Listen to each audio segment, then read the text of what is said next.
most accurate forecast with Alana Brophy. Weather rates certified 11 years in a row. All right, even though you deliver the cold news, Alana, it's hard to feel winter blues when we get to chat with you about it. That's true. Alana, breaking up winter blues. Yes. That's what I'm here for. That's what I wore. And we need it today. We do. I wore my snow dress because St. George got snow.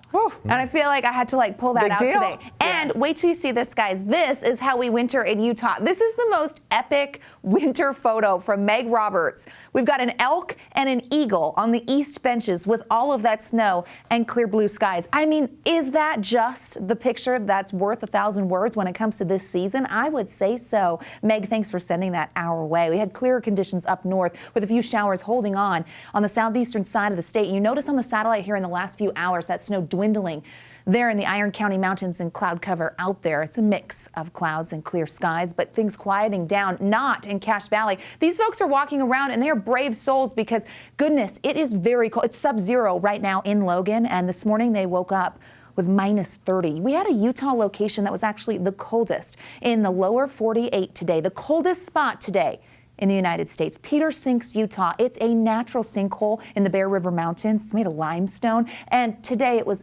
minus 62.1. Yep, that's what we were dealing with. Now it's at an 8,000-foot elevation, but in the past, the second coldest ever was today, in the past, 69.3, minus 69.3. That's the coldest it's ever been at Peter Sinks. And that's pretty close to the all-time cold temperature of minus 69.7 in the lower 48 that was recorded in Montana. So this is a big deal. You've probably seen it on social media today, and now you know why. We track that. This is cold Arctic air, and it's really packing a punch. We woke up with minus 30 in Logan and single digits in teens throughout the rest of northern Utah. Now, we warmed things up, but the wind chill making it still feel extremely frosty. It feels like minus 16 in Logan as they sit at minus 3. It feels like 3 in Salt Lake.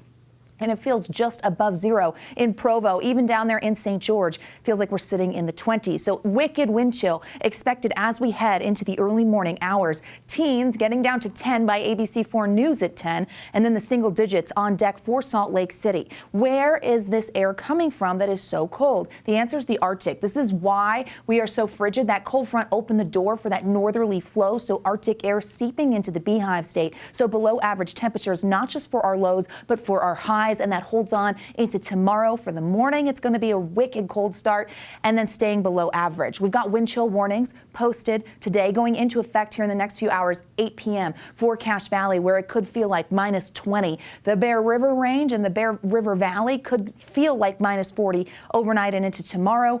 And then the northern Wasatch Front also under that wind chill warning. Juab, Millard County, and the Southwest Desert, wind chill values could get to minus 20 there. This is unseasonably cold for the Beehive State. This snap holds on through tomorrow. Okay, so a few showers still lingering as we get through tonight. Those are going to clear. High pressure starting to take control. That means clear skies, which is actually going to allow for those numbers to really bottom out for the overnight. Tomorrow, clear, dry, but dangerously cold. That holds on. We get a slight warming as we roll into Wednesday, but with high pressure in control and very cold air in our valley floors, we're expecting some inverted conditions, and so air quality will be impacted. Here's where. Wasatch Front, eastern side of the state, elevated particulate matter. Box Elder County is part of that. Temperatures. Okay, folks. The real temperature in Logan will be minus 20 tonight. It will feel colder with the wind chill values. Tomorrow they get to a whopping 12. Goodness gracious, it feels like the Arctic up there. Only 20s along the Wasatch Front. Typically this time of year in Salt Lake, we're at 40 degrees. So we're running at least 15 to 20 degrees below the norm throughout the state. We've got single digits, 20s, 30s, and 40s on the eastern side of the state. A bit of a temperature buffet, and 41 in St. George, only getting to the 20s in Cedar City. It is going to be very, very cold heading into tonight. Now, where's the warming trend? On the 7-day in St. George. Drier conditions. I know you saw snow in Washington County, picked up ½ inch in New Harmony, but we are going to get back to the 50s, and we do that by the end of this work week and into the weekend. Here's the Wasatch Front.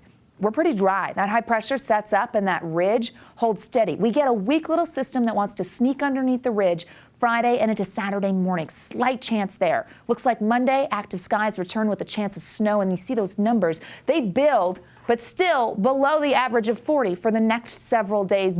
Brr, be careful. This is dangerous cold if you're stepping out. Just know that and take it easy. Glenn, Emily, over to you. Oof, yes,